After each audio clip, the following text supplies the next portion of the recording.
दोस्तों आज हम बात करते हैं ये रात रानी का पौधा है। ये देखिए कितना सुंदर खिला हुआ है। आज मैं इसके विषय में आपको सारी जानकारी दूंगी। इसको कैसे लगाते हैं, कैसे इसकी देखभाल करते हैं और इसमें क्या ऐसा डालते हैं, कौन सी खाद डालते हैं, क्या डालना चाहिए इसमें, तो ये सारी चीज़ें मैं आपको बताऊंगी। और ये पौधा क्यों अपने घर में लगाना चाहिए। अपने घर में घर का जो वातावरण होता है बहुत अच्छा हो जाता है इस पौधे को लगाने से। तो ये रात रानी का पौधा है। उससे पहले मैं आपको एक छोटी सी चुटकुला सुनाती हूँ कि एक टीचर बोलते हैं कि बच्चे से कि आप पढ़ाई करते हो, किताब तो खोल लिया करो। तो बच्चा बोलता है हाँ गुरुजी मैं किताब खोलता हूँ। बोले कौन सी किताब खोलते हो तुम, कौन सी पुस्तक खोलते हो। तो बोलता है कि मैं फेसबुक खोलता हूँ। तो ये तो रही हंसी मजाक की बात। अब मैं बताती हूँ आपको कि ये चुटकुला मैंने आपको क्यों सुनाया है। ये मेरे को अभी मिल गया, इस कारण से मैं आपको सुना दी। लेकिन मैं आपको इस पौधे के विषय में बताती हूँ।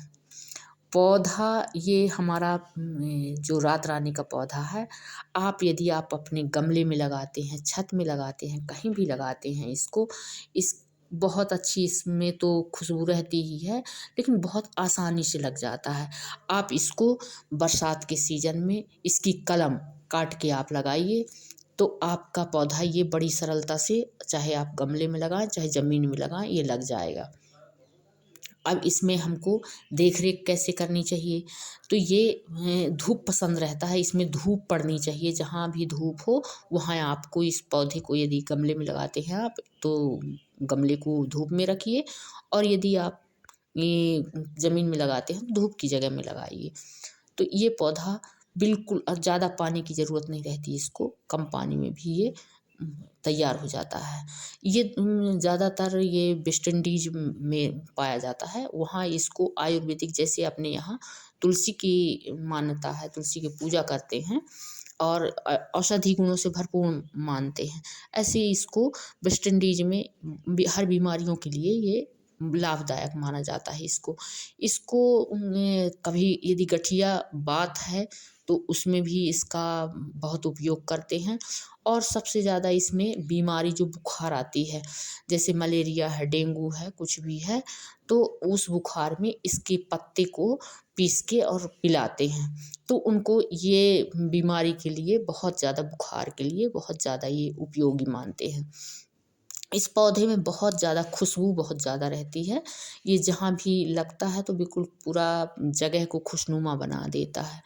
अब इसमें हमको खाद, गोबर की खाद आप इसका प्रयोग करें। गोबर की खाद ज़रूर मिट्टी में मिला के और इसके जगह में जहाँ जड़ होती है वहाँ पर इसको डालें। और यकी लगाते समय गोबर की खाद का कंपोस्ट बना के उसको मिलाएं। तो इसमें गोबर की खाद सबसे ज़्यादा उपयोगी है। आप गोबर की खाद, अब इसमें बीमारी की बात आती है कि इसके पत्ते में लीफ कर्न बीमारी लगती है, कई प्रकार की बीमारियां लगती हैं। तो उस पत्ते को आप लीफ करने के लिए, आप जैसे टमाटर में लगती हैं, मिर्ची में लगती हैं, तो आप दवाई डालते हैं।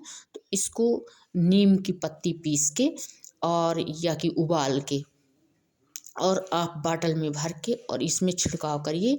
एक भी लीफ करने नहीं लगेगा इसमें। ये देखिए कितना अच्छा हरा भरा बिल्कुल है, खूब फूला है ये। तो आप इसको, ये इसकी फूल जो हैं तो बिल्कुल पूर्णमासी के दिन तो पूरा खिल जाता है, लेकिन दिन में इसके फूल कम होते हैं, बंद हो जाते हैं। रात में इसके फूल पूरी तरह से खिल जाते हैं। तो आप इसका छिड़काव कर सकते हैं। आप इसमें करिए छिड़काव, तो इसके पत्ते बिल्कुल स्वस्थ रहेंगे और कोई भी बीमारी इसमें नहीं आएगी।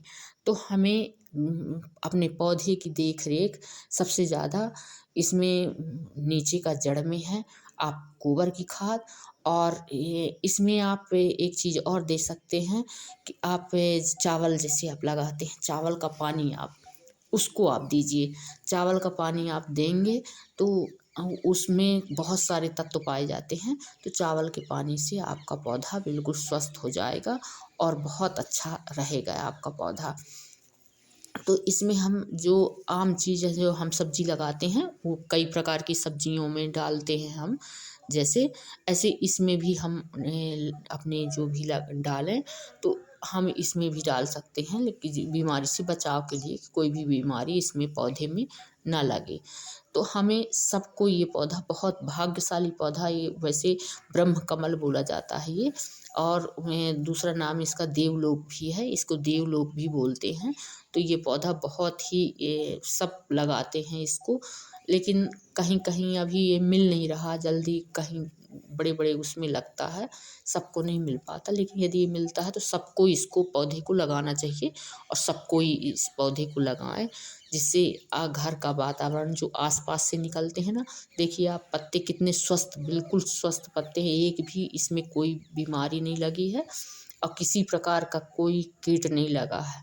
तो आप इसमें इतना आप यदि करते हैं अपने पौधे में और लगाते हैं आप, तो बहुत अच्छा है, आपका घर का वातावरण बहुत ही अच्छा रहेगा और बहुत शुभ माना जाता है यह पौधा।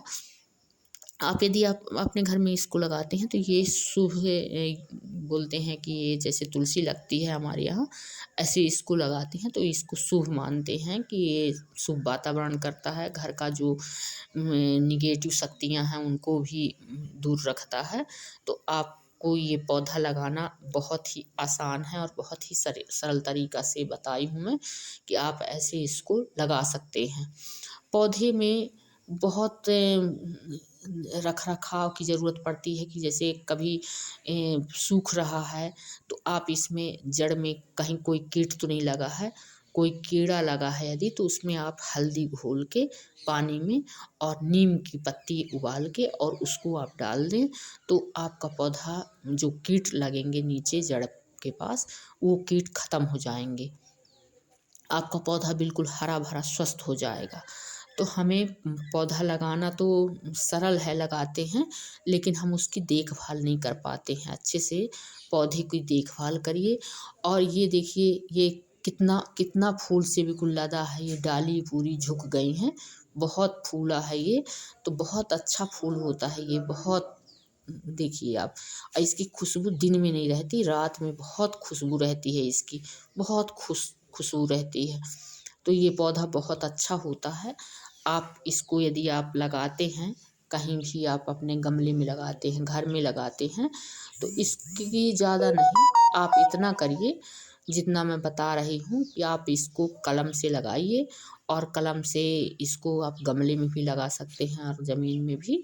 और इसका इतना रख रखाव करिए कि ये खराब ना हो, कि आप कोई भी चीज़ आपके पास हर चीज़ रहती है, नीम का पत्ती हर आदमी जानता है, तो वो हमारे लिए बहुत ही फ़ायदेमंद चीज़ है, तो हम अपने पौधे में डाल सकते हैं। वीडियो अच्छा लगा हो तो लाइक करें, सब्सक्राइब